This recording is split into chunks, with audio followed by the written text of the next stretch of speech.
Hey everyone, this is day 3 of my Grief Mosaic series. This is kind of a continuation from where I left off yesterday.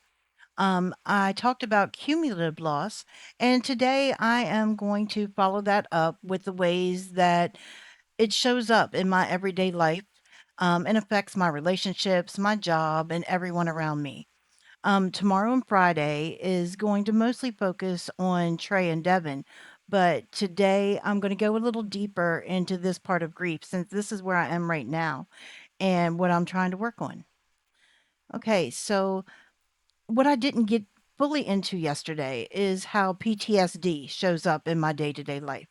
What it takes from me that I didn't even realize it was gone until one day I tried to reach for it and then it just wasn't there anymore. And the big one, the one that affects everyone around me, is my sense of safety. Every time I hear sirens, I have to mentally check where all my people are. And it doesn't matter if some of them are hundreds of miles away. Distance doesn't necessarily register as safety anymore. Though those particular sirens may not be for them, but that doesn't mean that they're okay. The same with unexpected phone calls or someone knocking at the door. That instant panic is what happens when your worst nightmares have come true more than once. And it affects the people that I love in ways that I carry a lot of guilt about. Damien, my son who lives with me, if he calls or texts me, the first thing he says is nothing's wrong before he says anything else because he knows where my brain goes as soon as I see his number and he's trying to protect me from it. And that's not something he should have to do for his mother. I know that and I'm working on it. And Jackie calls me the other night, I think it was close to midnight, and immediately she never calls me that late. And I immediately pick up the phone like, "What's wrong? Are you okay?" And yeah, I'm sure she wasn't prepared for that. She just wanted to talk cuz she was driving. And yeah, it's just something that happens without any thought at all. The other thing that grief took away is my identity, and it's kind of hard to explain that. Um, I feel like I used to be able to roll with the punches and be spontaneous. I loved the unpredictable. And now my boss can't even tell me she wants to have a conversation with me outside of our regular meeting times, or I automatically assume it's something terrible and she probably wants to fire me. I can't pick up a book anymore, something that has been a part of my entire life. I've read almost my whole life, I've been a reader, and now that seems to be gone.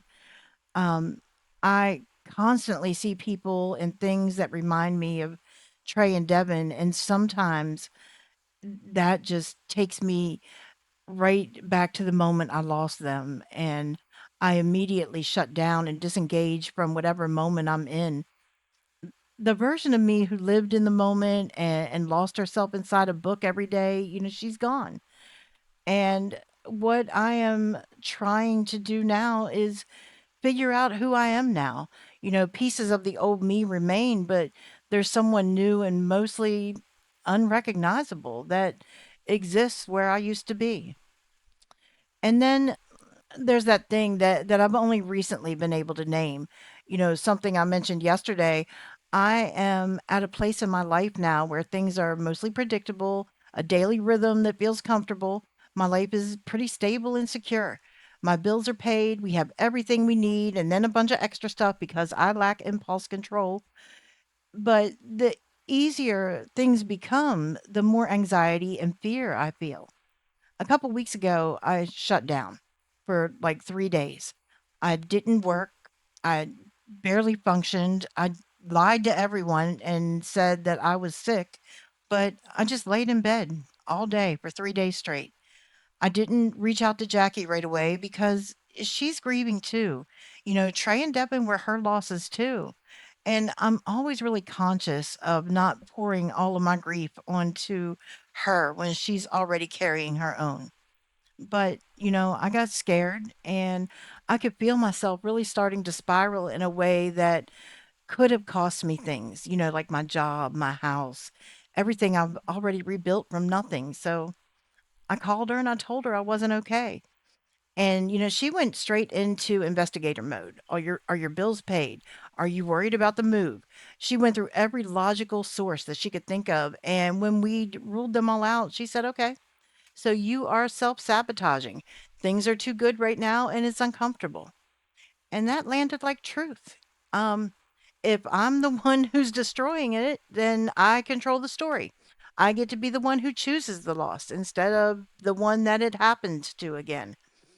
And then on top of that, I have to work through the shame of needing that extra bit of care, of needing Jackie to help me stop spiraling and pull myself back together, of needing my boss to tell me why she needs to talk to me right away so I don't spiral, of needing Damien to start every call saying nothing's wrong.